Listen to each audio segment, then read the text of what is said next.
about 2.5 years now that I've been living here full-time. And in 2023, I opened up Bischoff Inn, which is a 5-room boutique hotel.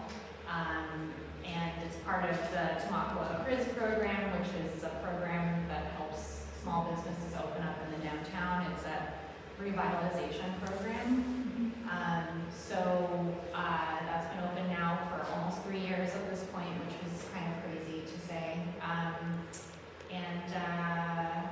It's doing okay. We're not doing great, but we're doing okay. I hope that we're doing better at this point, but kind of just have to keep plodding through.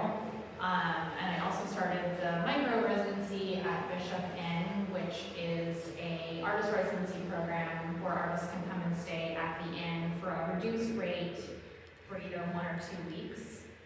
So I'll talk more about that at the end. But the things I'm going to talk about are how the paintings are made and what materials I use to make the paintings, and then the second part of the lecture is what the paintings are about, how I generate ideas for new paintings, and thematic groupings of my artwork. I made a drawing first, and then the drawing is just basically a line drawing. So the idea is that it's a black and white drawing, there's no color to it. It's kind of behaves the same way as like a dressmaking pattern would. And this is what I use to make my stencils, and the stencils are what I use to make the artwork. So each stencil is made with either freezer paper or lately I've been using Tyvek paper, and this paper is a little bit more rigid and less resistant to moisture, so it stays flat, and I can use the stencil multiple times if I want to. And then I take that line drawing, I transfer it to the canvas. You can't really see it here, but on the right-hand side is supposed to be like a detail of that line drawing, but it's really hard to see it in this image here. And I make these yellow shapes on the first initial layer of the canvas, and those yellow shapes are tropical leaves of plants that are typically found in the Philippines.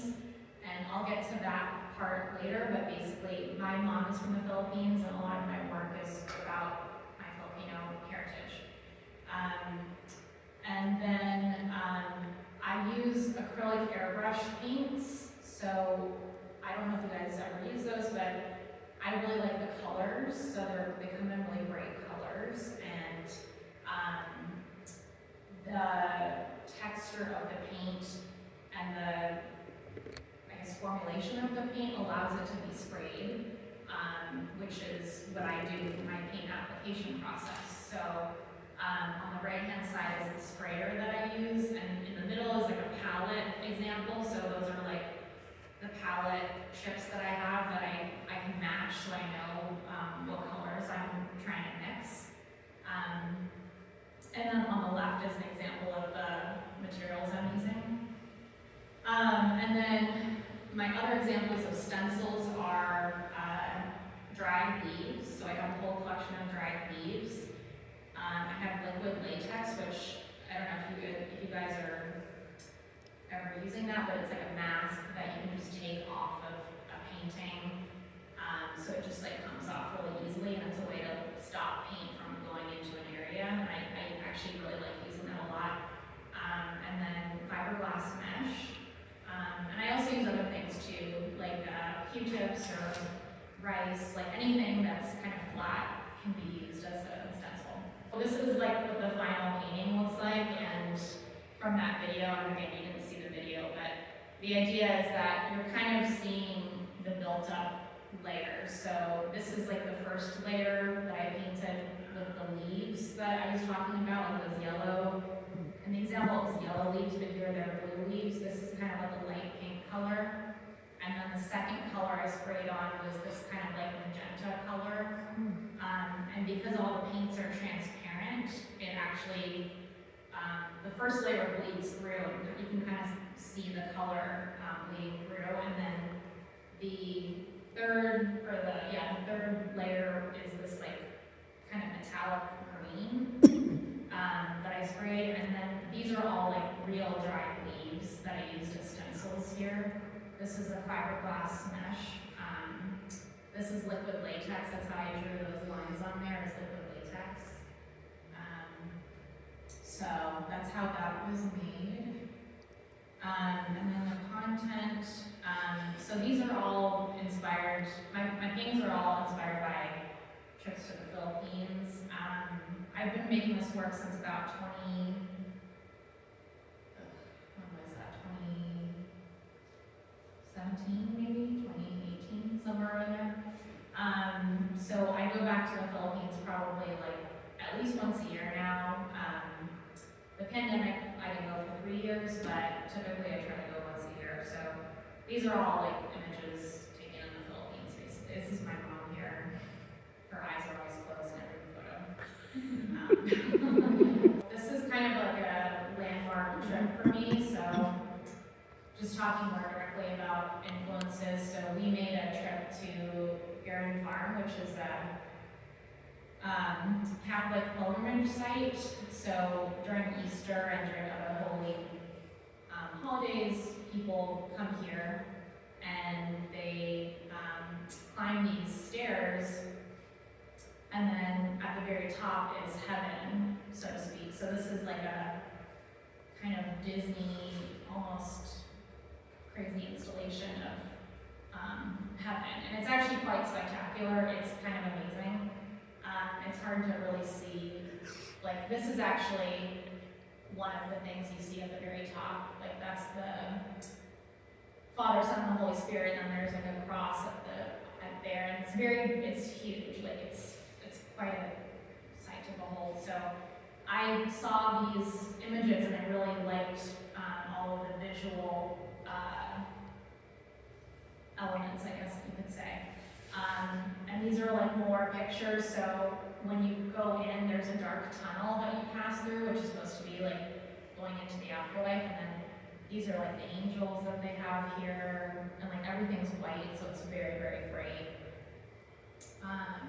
And then I use this to make a new series of work, so it's, again, this is like hard to see because it's cut off, but you can kind of see like the direct influence there from the angels, and then this is a painting of the Holy Spirit image here.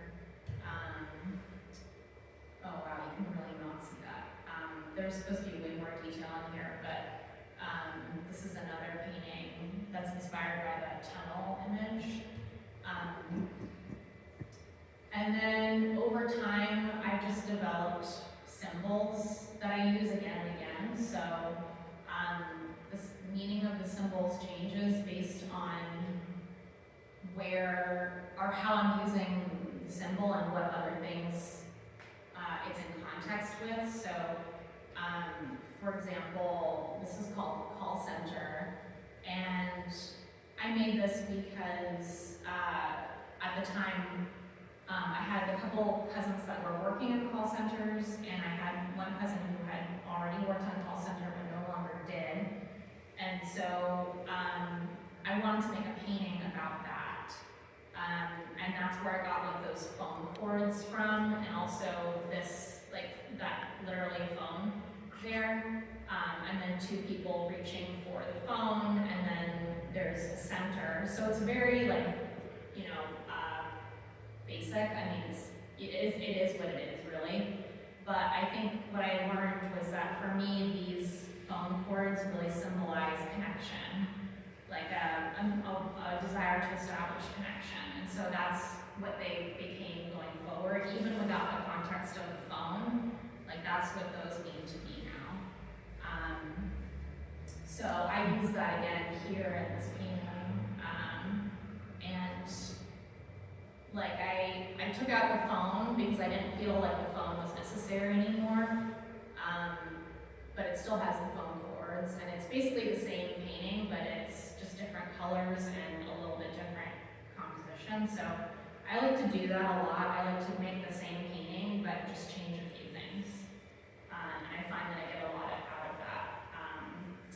And then these are a series of candles that I did on paper, and it's pretty hard hard to see what they actually look like here, but basically, I made a whole bunch of these. I probably have like over 100 of these or something like that. And the idea is that it's a way for me to try out a new color palette, but it's also a devotional exercise. So it's kind of related to the Catholic cultural stuff that is so prevalent in the Philippines.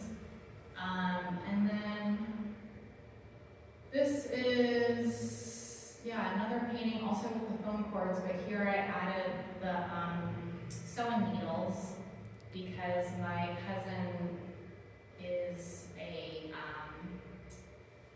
what would you call her, like a dressmaker, I guess. She's a dressmaker, so she is, that's like one of the ways she makes money, is she makes dresses for people. And I wanted to make a painting about that, and so again, it's like these, what were foam cords become actually thread, but the meaning is actually the same because it's still about connection, but it's just about connection in a different way, with a different context.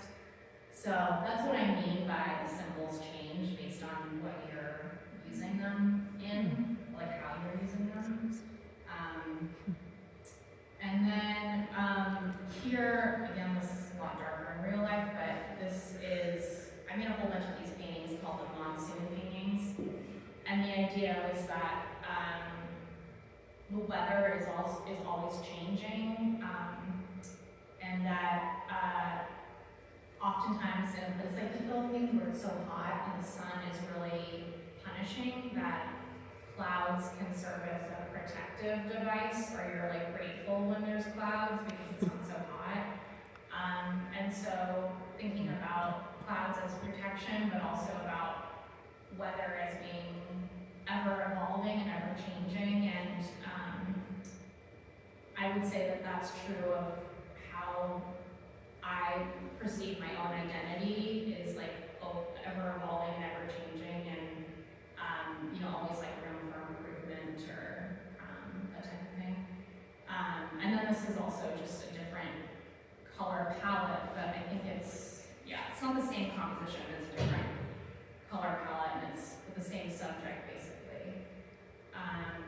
I made these as kind of an experiment a while ago. These were actually sheer curtains. So I did the same process, but I sprayed them onto sheer curtains, and I actually bought these at Walmart. So they're like, so they're like, awesome. I mean, I didn't even make them. Beautiful. If you see it online, it's just like the colors are brilliant. They're much more brilliant than in here. Yeah, I think the projector is washing them out. It is. Yeah. Because your work is super colorful. Like it's so beautiful. It is. Yeah. It's a lot more colorful. So that was fun. I liked doing that. I don't really know if I will make more of these. I mean, it's not like I wouldn't. I just don't have a reason to right now. But it's not out of the question. I imagine it's going to be really hard. It's hard, like the space is hard, like it has to be laid down on a table. This is like a combination of a couple different things, so you'll see in here, like this is my weather stuff that I was talking about. This is a basketball in here, but the basketball is representative of what a important sport basketball is culturally in the Philippines. So I've been trying to sort of figure out a way to, here I was trying to combine, many different things into one painting, and I don't feel like I'm doing that as much nowadays, but I was going through a phase there where I was trying to do that. I was making these egg paintings for a little bit, like that. I felt like the egg, well, first off, like eggs are very much a staple, I guess, in the Filipino diet. So there's a lot of different cuisine that just always has an egg in it. But also egg is, for me, is a symbol of like potential or fertility or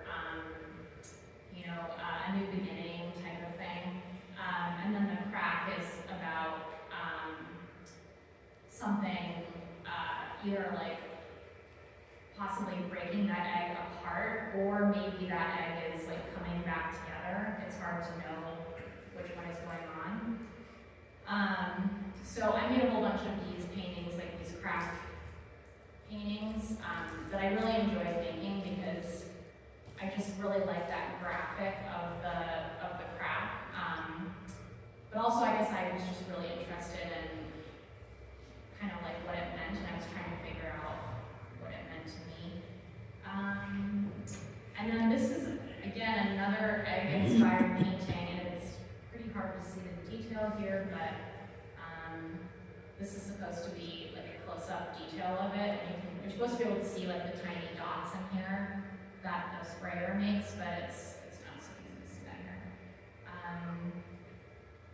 This is another weather painting, but here I'm getting into more like a darker color palette, which I really enjoyed doing, and I felt like that was something that was pretty successful. So I'm starting to explore this more, even now, but yeah. And this is, so now we're getting into like work I've made this year. I haven't actually made that much work this year, but I made this one like earlier this year, and I really got into this bamboo image, and so these are all supposed to be like individual stalks of bamboo, and I was talking about this book that I discovered recently, which I've had for a long time but I've never read, and it's a very almost like anthropological account of this priest who went to these indigenous villages and took accounts of like creation myths and things that had been passed down from older generations and had written them down. So he made this book, which is not really like a fun book to read. It's very dry. It's not like a storytelling book, but that's what I thought it was when I bought it. So I kind of didn't read it for a while, but then I went back to it, and they talked about this creation myth of either people coming out of bamboo fully formed, or people coming out of an egg fully formed. And so the idea was that I wanted to create paintings that talked about that, and I wanted to focus this year on talking about those creation myths, and making more paintings about other ones that I had read about in the book. So that's what this one is, and this is also a different one of people who are climbing ladders to reach water that is coming out of the sun. So the idea is that the sun is actually what provides water, which I thought was really interesting because I don't ever think of that. Like, that's not something I would naturally make that connection, but I thought it was interesting to try and make a painting about that. And then this is just another variation of that theme, but it's on paper and it's a little bit smaller. And then, yeah, so here I'm talking about the residency. So, yeah, it's basically, I do think about the inn and the micro-residency as also like artistic practices. So I was thinking about the rehabilitation of the inn as this like art project in and of itself, basically. And then thinking about the inn and the residency program together as a way to bring people here that normally wouldn't come here, and to provide like more awareness of the area, and to try to incentivize more creative people to come here and to really see like the beauty that is here, you know. So I think I have some pictures here. So this was, on the left was the way it used to look. This is in Tamaqua, and on the right here is the way that it looks now. For $375 a week to come. In the summer we have a studio space, so they pay a little bit more. The studio space is only for the summer because in the winter it's not heated, so we can't use it. So I am actually looking for a winter studio space right now, but I've had no luck trying to find one. So if you hear of anything, let me know. Or do you just like, well, okay, I've lost interest in it? Like, how do you know when you're done that series? Oh, you mean like when I am, like a certain kind of like subject of the paintings? Yes. I wouldn't say that I feel like I'm done with a series ever. It's more just like I'm moving on to something else temporarily. And then I may come back to it, you know, like, I don't think it's ever like closed really. But I mean, I guess I do like to move on because, you know, you get bored of doing the same thing over and over again, or you feel like you've done enough of that, but then you come back to it, you know, like a year later, and you're like, oh, this is really, I could do so much more with this, you know, so it becomes new again. So where do you show? I show at a gallery called Kristen Lorello in New York. I haven't had a show there this year, but I would like to have a show next year. It depends on whether or not I'll be able to do that because I just have made so little work this year that I just don't know. So we'll see. There's a philosopher named Byung-Chul Han. He's Korean and German, and one of his things is that we're missing in the modern world, postmodern world, everywhere, that we're missing ritual. You got plenty of repetition, we don't have ritual.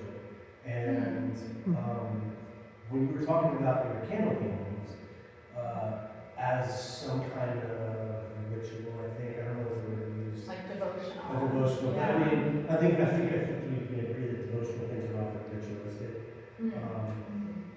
Do you find that because you repeat images a lot, do you find that fulfills that need that you had when you made those candle paintings, when you're making your other work over time? And maybe why you keep returning to some images because that fulfilled some mystical meaning. Yeah, I mean I've never considered that honestly. It's probably not far off. I mean, I would imagine that there's an element of that for sure. But it's funny because I've never thought about it. I can't say for sure. But I mean, I don't see. Yeah, I feel like that could definitely be part of it. Yeah, because I think there is something about that, the fact that my paintings are so, how do I describe it? Like there's an element of, I have to have a lot of trust in the process, and I don't really ever know what it's going to look like until I peel everything off and look at it as a total object. And it's not like I'm painting, you know, one little area at a time or something like that, but I always have access to the full image. Like I don't really have that because a lot of it is covered up when I'm working on it because I'm trying to protect certain areas and only work on other areas. So I think there's an element of it being very, almost mysterious, and I feel like maybe that devotional aspect of it is like that trusting process and like almost like I don't know what it's going to look like until I actually see it. So that's the first connection I can make. But I'm sure if I thought about it a little bit more, maybe I would have more to say. You got it. Can you talk a little bit more about your color and your planning of color? Because I see you doing a lot of color palette, and you mentioned in the I guess it was the candle series, you're playing with colors and you're working with colors and you're trying different color palettes. So is that how you decide on a palette for a series, or like do you allow it to be more, I don't know, intuitive, or are you truly planning it out and then making those decisions in that planning phase and then moving into, say, the larger like official pieces? You know what I mean? Yeah, I have to plan it out. I do because the way that this process works is that because all the colors are transparent, I like them to visually mix together. And so if they are too opaque, it it doesn't really work for me anyways. Like I just don't like it when the colors come out that way. So it is a lot of experimentation because it could be as simple as like, oh, this was just a little too thickly sprayed. Like the paint was transparent, but then I sprayed too much of it. And so then the whole thing has to be made all over again. So it's almost like, that's what I mean by like, you don't really know what it's gonna look like until you're sort of like looking at the whole thing. So it's very, yeah, it's hard to like dial in. So yeah, it's definitely very much planned for sure. Like every element is planned. And that doesn't mean that I necessarily, like I said, it doesn't mean I necessarily know how it's gonna turn out, but I certainly go into it thinking like, okay, this is what I'm doing. And you know, sometimes I'm surprised by the result, and other times it's like, oh, I don't really like the way this came out, and I can try it again. You know, like I can do it all over again. So. Thank you, that makes sense. Actually, I have another question. Okay. How long does it take you to come up with a composition? Because I think a lot of people think, oh, abstract paintings don't have a composition. Of course they do, right? And you can see, I think you can see that really beautifully in your work.